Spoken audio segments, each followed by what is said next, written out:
Buongiorno Taranto. Buongiorno Taranto. L'informazione del mattino. E buongiorno Taranto, buongiorno a tutti. Oggi è martedì 18 di agosto. Io sono Valentina Castellaneta, dall'altra parte del vetro c'è il nostro Gis Nicoletti in regia. Devo fare un paio di convenevoli all'inizio, non ve ne abbiate. Allora, prima di tutto vi devo dire che sono diventata zia acquisita ieri sera, perché è nato il piccolo Alessio. Benvenuto, finalmente non voleva lasciare la pancia della mamma. Auguri al papà Tiziano, alla mamma Donatella, soprattutto a Donatella che ha fatto tutta la fatica. E poi devo salutare perché me l'hanno chiesto, la piccola Matilde, Filippo, Luigi e anche Fabiola e i loro genitori, tutti gli amici. E insomma, abbiamo finito con questa parte e ora passiamo a dire cosa raccontiamo oggi in questa puntata.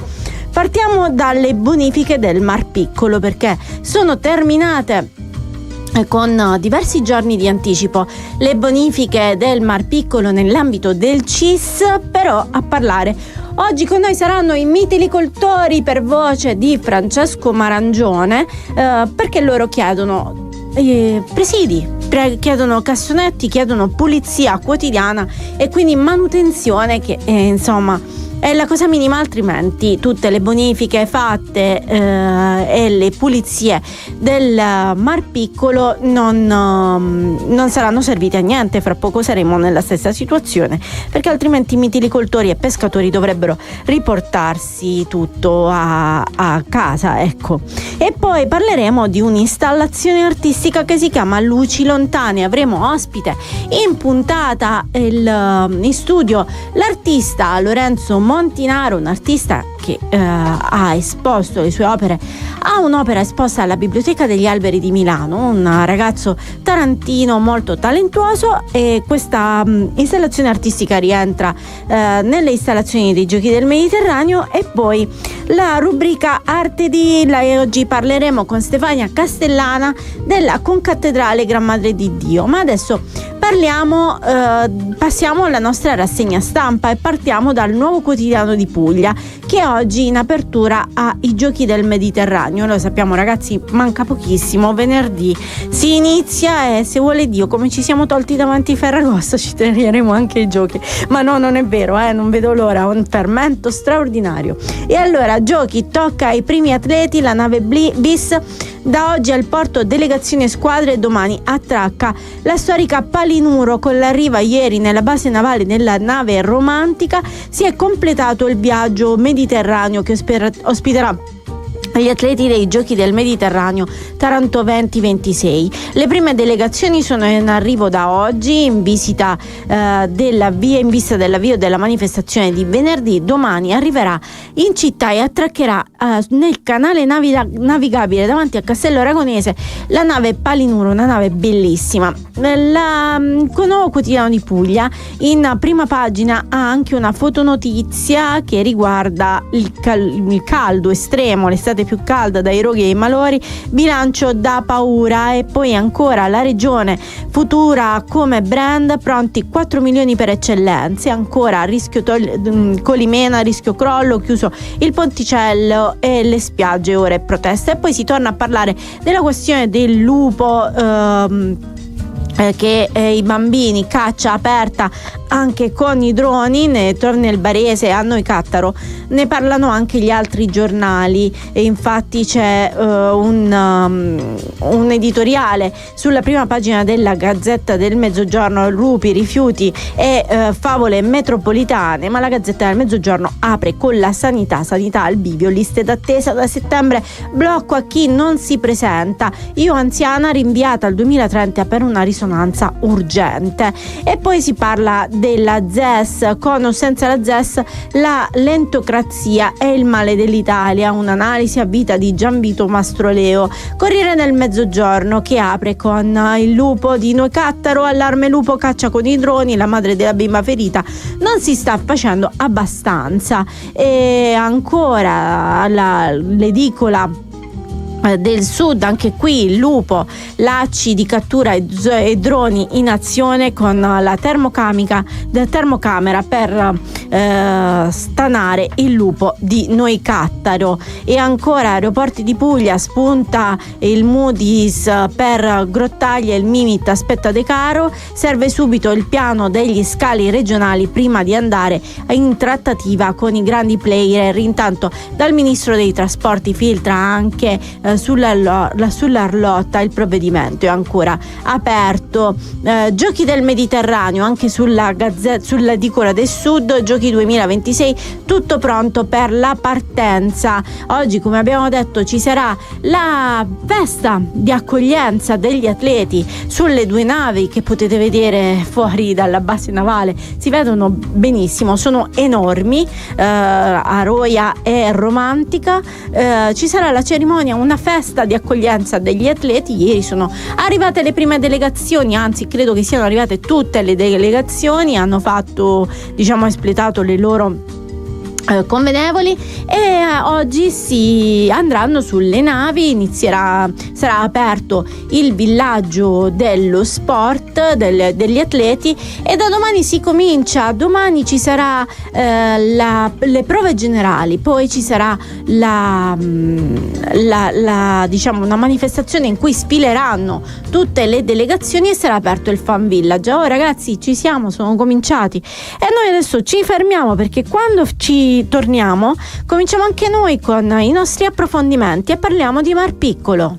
E allora adesso parliamo di Taranto e del Mar Piccolo, la maxi bonifica che ha ripulito l'area da tonnellate di rifiuti e strutture abusive, ma i problemi quotidiani per chi lavora in mare sono davvero risolti? Ne parliamo con il mitilicoltore Ciccio Marangione. Buongiorno e benvenuto. Buongiorno. Direttamente da Mar Piccolo, direi io, perché ci guarda. Sì, nel primo sino mi trovo, nel primo sino. E allora Ciccio, la bonifica ha rimosso tonnellate di materiale, ma tu hai lanciato un allarme chiaro: senza i servizi ordinari tra un anno saremo punto a capo. Qual è la situazione quotidiana di chi deve smaltire reti e materiale di scarto? Sì. Allora, innanzitutto ringrazio per la bonifica tutte le persone che si sono adoperate per questo grande e magnifico evento per noi. Però ci sono 2 problemi. Il primo problema è sul lato umano. Il lato umano, perché tutti ci danno la colpa, ci incolpano di abusivismo, di essere sporcaccioni, di essere così. Ma io, dopo che stacco i capicorda i connettori per il seme, me li posso portare a casa? Perché immagino che non siano solo quelli che hai in mano. Allora, noi abbiamo pagato 30 anni di abbandono totale. 30 anni di abbandono totale. 70-80 tavoli tecnici e tematici per il PNR, per avere la logistica, per avere dignità. Perché io, oggi estate, scendo da casa col pantaloncino, mi porto la cambiata in macchina e risolvo. Ma questo inverno, io... Dove mi devo cambiare?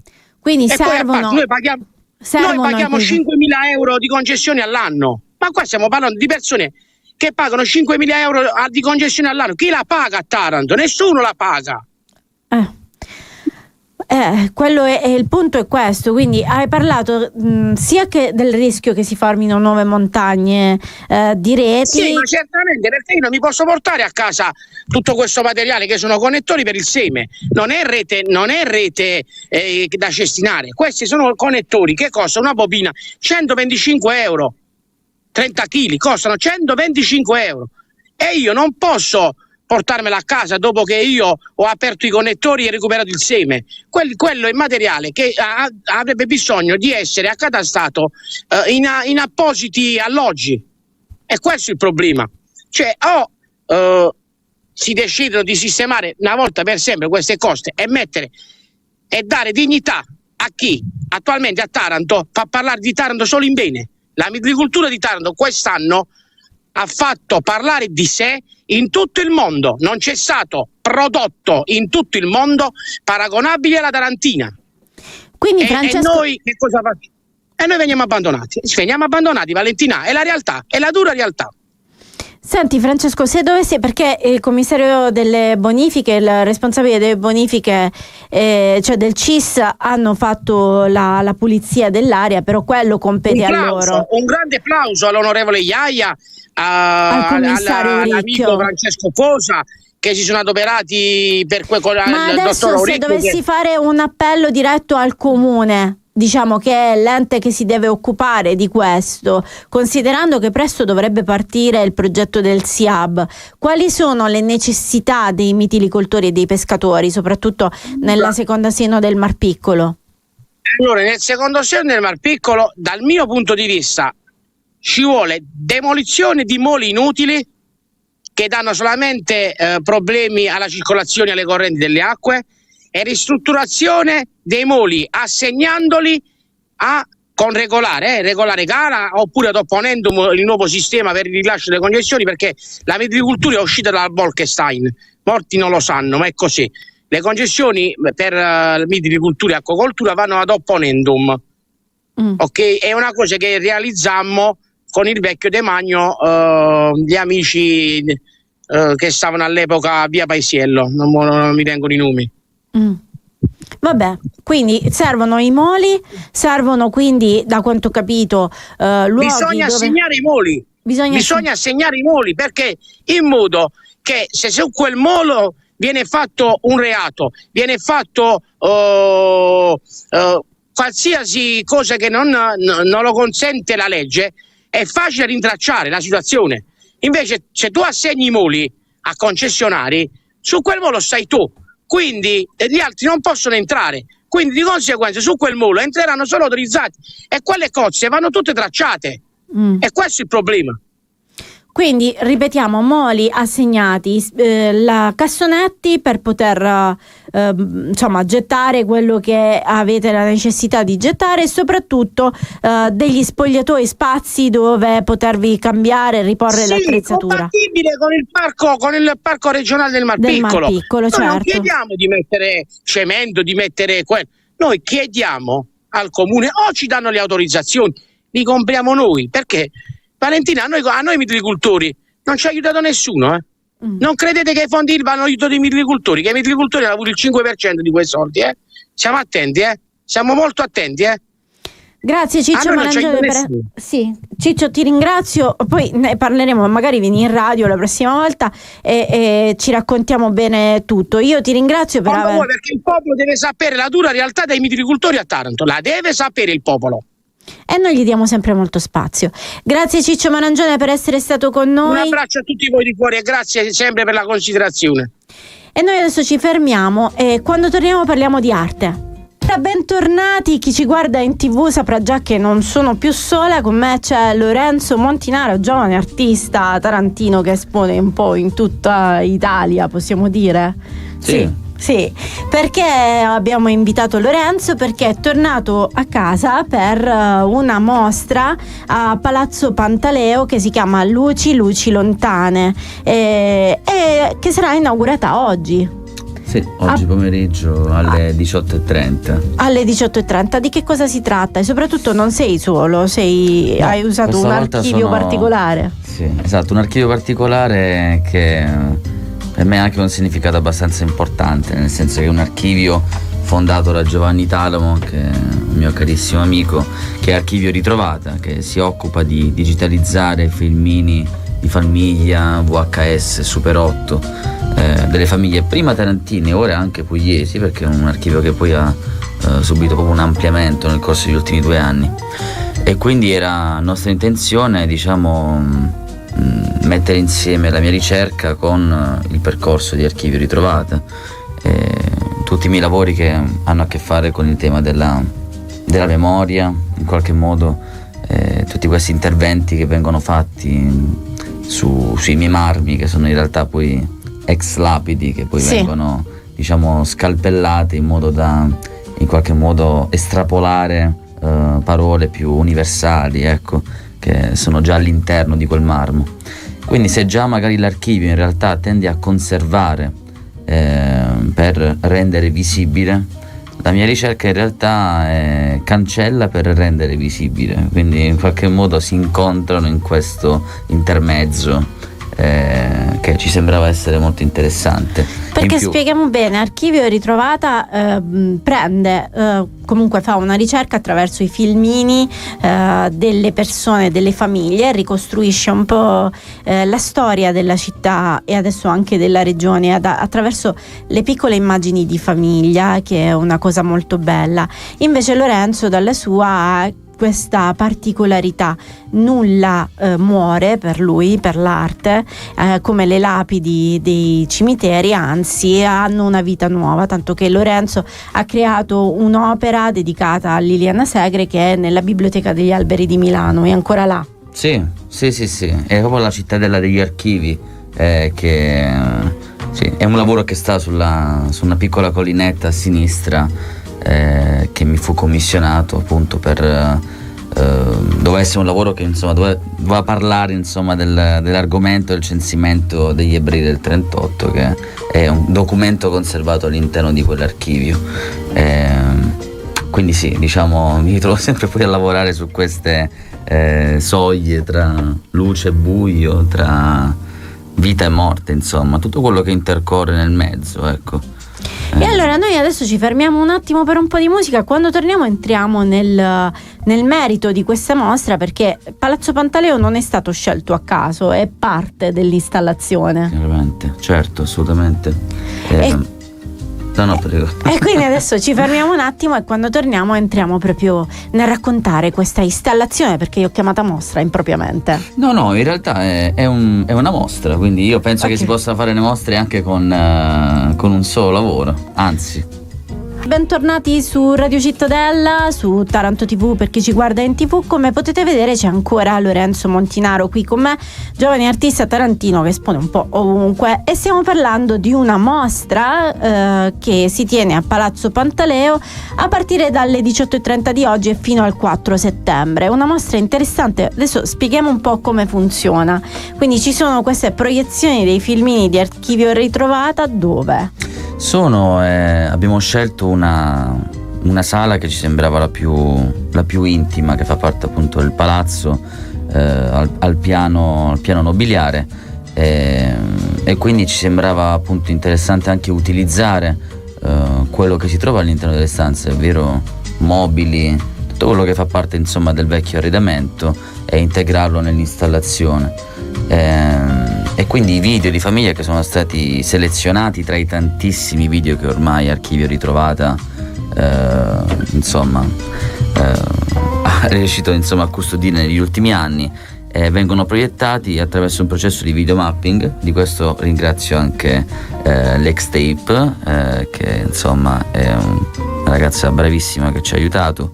Vengono proiettati precisamente appunto su questi marmi, ed è tutto insomma diciamo circoscritto appunto in questa piccola sala del palazzo.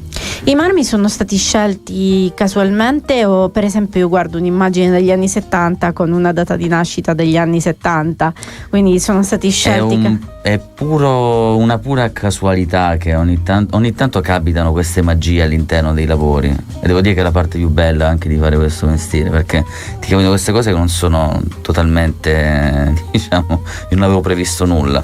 Quindi in realtà negli anni 70, tra l'altro poi di una morte diciamo molto recente, sì, quindi era interessante questo. Ma i marmi dove li recuperi, scusami?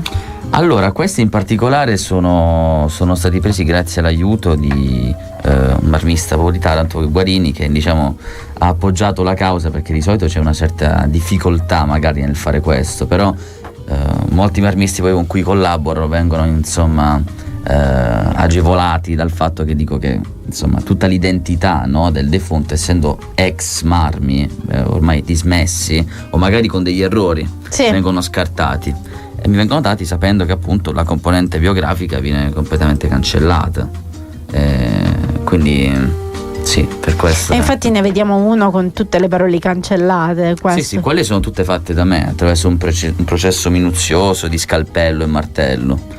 altre invece sono state lavorate in un altro modo, attraverso flessibili, smerigliatrici. E cancellando le lettere crei nuove parole, nuove frasi, come in questo caso. Che sono già dentro. Cioè, io penso sempre che il lavoro poi dell'artista sia di rendere sensibile l'invisibile. Quindi sono sempre cose che sono già all'interno. È un processo che in realtà attuano i bambini sin da quando sono piccoli, no? Trovare le parole all'interno di altre parole. Io dico sempre che l'arte è un gioco, però è un gioco molto serio. È un gioco serio, è bellissimo in effetti, molto bello. E chi ha collaborato a parte Archivio Ritrovata? La mostra è a cura di Minuta Contemporanea. Ringrazio anche tutti gli sponsor che troverete nella locandina ufficiale, hanno veramente collaborato tantissimi sponsor. Minuta Contemporanea è formata da Gian Michele Arrivo e Paola Mancinelli, che è un'artista visiva, poetessa bravissima. Devo ringraziare loro e devo ringraziare anche il comune che si è prestato tantissimo, Mattia Giorno, il vice sindaco, che è un caro amico e ha sostenuto tanto tutto quanto, e anche Marcella Forte, ringrazio tantissimo. Insomma, l'installazione mette in relazione, abbiamo detto, le memorie presenti all'interno di Palazzo Pantaleo, perché molti non lo sanno, ma all'interno di Palazzo Pantaleo c'è una mostra che racconta tutta la storia di Taranto tramite gli oggetti, che è un po' quello che fa Archivio Ritrovata attraverso i suoi filmini, ed è un po' anche quello che fa Lorenzo recuperando i marmi. Palazzo Pantaleo ha questa storia all'interno che è meravigliosa, di una Taranto che si aggiustava, che si creava le cose da sola attraverso un artigianato bellissimo. Quindi riportarle alla luce, farle incontrare con l'arte diciamo contemporanea, credo che sia veramente bellissimo metterle in relazione. Si viene a creare proprio una sovrapposizione, no? Di memorie, di materiali, di storie che penso sia, insomma, non ha bisogno neanche, diciamo, di essere spiegata. Io penso che poi l'arte, quando riesce a non aver bisogno di una spiegazione, di arrivare direttamente, no? Che le immagini riescano a parlare così, in maniera così autentica, così anche naturale, allora significa che un lavoro ha un'aura, una potenza di per sé, no? Io ti devo ringraziare perché il nostro spazio è finito. Io ringrazio voi, tutte le ascoltatrici e ascoltatori, ringrazio Valentina tantissimo. E noi ci vediamo questa sera all'inaugurazione alle 18:30. Io aspetto tutte e tutti, anzi vi aspettiamo. E noi adesso andiamo in pubblicità, grazie Lorenzo. Grazie a voi, grazie. Buongiorno Taranto. Buongiorno Taranto. L'informazione del mattino. Opera di Gio Ponti, sarà protagonista durante i Giochi del Mediterraneo di un'installazione luminosa artistica intitolata Attraverso, ideata dall'architetto Pignatale. La scalinata inoltre ospiterà 3 grandi concerti inseriti nel programma culturale ufficiale dei concerti dei Giochi della Magna Grecia. Ma visto che viene data tutta questa importanza alla concattedrale, per il nostro Arte D con la nostra storica dell'arte Stefania Castellana, io gli ho chiesto di parlare della concattedrale. Buongiorno Stefania. Buongiorno Valentina, buongiorno a tutti. E allora andiamocene in Viale Magna Grecia e parliamo della concattedrale. Io ti dico la verità, ci ho abitato di fronte tutta la vita e ho scoperto della sua importanza a 16 anni a Parigi, quando con la scuola mi portarono al Centre Pompidou e c'era una mostra dedicata alla concattedrale di Gio Ponti, e lì ho detto: oh cavolo, abito davanti a una roba importantissima. Sì, perché poi diciamo questa mostra parigina ha rilanciato, non agli occhi del mondo perché insomma conoscevano tutti quanti benissimo Gio Ponti, ma sicuramente ha rilanciato l'immagine di Gio Ponti e della concattedrale agli occhi dei tarantini. È stata a lungo una grande incompresa e adesso grazie anche a quest'opera di approfondimento, di divulgazione e anche di circolazione di immagini dovuta alle mostre, alle ricostruzioni che sono state fatte nel tempo, ecco, la concattedrale è tornata nel cuore dei tarantini, come avrebbe dovuto insomma esserlo sin dal 70, quando è stata inaugurata. È stata un'opera appunto voluta da Monsignor Guglielmo Motolese, che è la commissionaggio ponti all'inizio degli anni 60, e rappresenta sicuramente, in un clima diciamolo di grande fermento dell'edilizia religiosa, perché tra gli anni 60 e 70 vengono costruite numerose chiese a Taranto, però questa ha qualcosa di diverso. Innanzitutto si pone come una nuova cattedrale, quindi un'idea di spostare il baricentro dalla città vecchia alla città nuova. Viene proprio dedicata proprio la periferia in quel periodo ancora, lo possiamo definire. Sì, è un punto estremamente, quasi forse era la chiusura ideale della città, che poi ha continuato ad espandersi, però viene dedicata alla Gran Madre di Dio, che è la copatrona di Taranto con San Cataldo. E appunto nell'ottica di Monsignor Motolese, lui lo dice espressamente, è la cattedrale degli anni 70, dice la vogliamo collegare con il progresso civico, culturale ed economico della nostra comunità. Infatti contiene tanti elementi di novità dal punto di vista proprio strutturale. Non abbiamo ad esempio una cupola, ma abbiamo quella grande parete traforata conosciuta come la Grande Vela.